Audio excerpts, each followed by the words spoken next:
1621. A bitter wind sweeps through the Plymouth Colony. The settlers, gaunt, frostbitten, and desperate, are not celebrating abundance. They are clinging to life. Across the clearing, the Wampanoag people watch cautiously, their breath misting in the frigid air. Their land, their way of life, hangs in the balance. What you're about to hear is not the Thanksgiving you were taught in school. It is a story written in survival, betrayal, and blood. We were told a simple story. Pilgrims in black hats and white collars, Native Americans in feathered headbands, sitting together at a long wooden table. Roasted turkeys, corn on the cob, laughter under the autumn sun. The lesson was about friendship, sharing, and gratitude. But history, real history, rarely fits into such a tidy picture. This cheerful image was stitched together long after the events took place, reshaped for politics, culture, and comfort. The truth begins long before the Mayflower even touched the New England shore. Before 1620, the land we now call Massachusetts was home to the Wampanoag people for thousands of years. They were skilled farmers, hunters, and fishermen. Their villages were organized, their society complex. They grew corn, beans, and squash, the three sisters, and harvested shellfish from the coastline. They had diplomatic systems, spiritual traditions, and an intimate knowledge of the land's rhythms. But between 1616 and 1619, a catastrophe struck. A mysterious epidemic, likely smallpox or leptospirosis brought by European traders, tore through the coastal tribes. It killed up to 90% of the population in some areas. Villages were emptied, fields went untended. The air in once bustling settlements grew silent. So when the Mayflower anchored off Cape Cod in November of 1620, the Pilgrims thought they had found empty land. In truth, they had stepped into a graveyard. The newcomers were not greeted with open arms or instant friendship. They were cold, sick, and starving.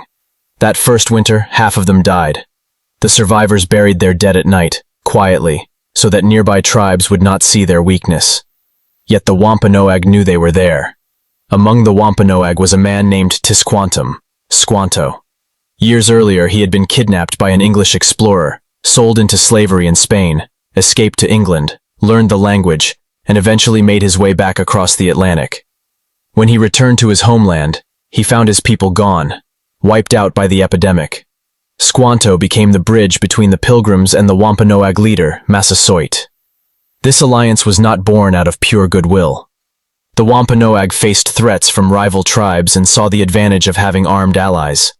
The Pilgrims, on the brink of collapse, needed food, farming knowledge, and local guidance. In the autumn of 1621, after a successful harvest, the settlers and about 90 Wampanoag gathered for 3 days of feasting. There was food, venison brought by the Wampanoag, corn, fish, shellfish, perhaps some wildfowl.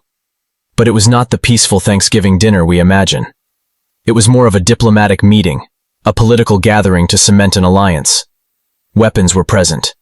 Tensions hummed beneath the surface. Yet for that moment, peace held.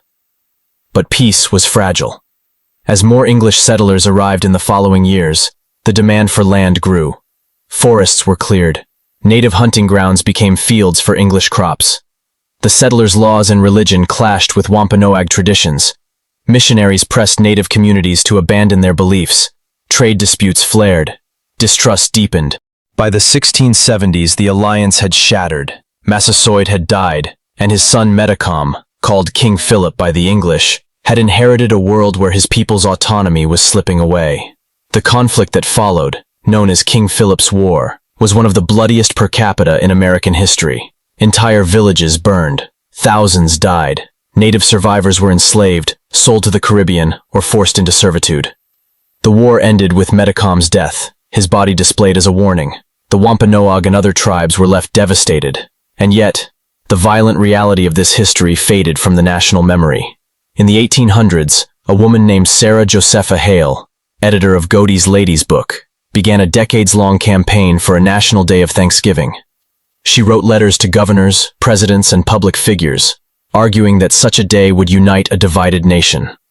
In 1863, amid the Civil War, President Abraham Lincoln declared Thanksgiving a national holiday. But the story attached to it, pilgrims and natives sharing a peaceful meal, was a sanitized myth, stripped of its blood and betrayal, fit for schoolrooms and family tables. For generations, that's the story that stuck. We celebrated without asking what had been erased, whose voices were silenced.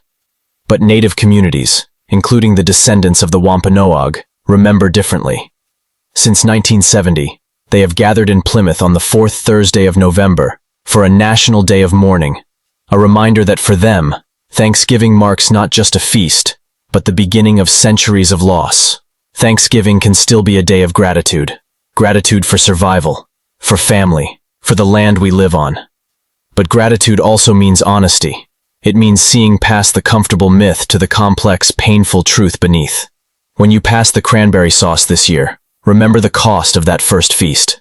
Remember the people who were here long before the Pilgrims, whose stories deserve to be told. If this story has shifted the way you see Thanksgiving, share it. If you think more people need to hear the truth, tap the like button. And if you want to keep unmasking the hidden history they don't teach in school, subscribe. Because this is only one chapter of the story of America, and there's so much more to uncover.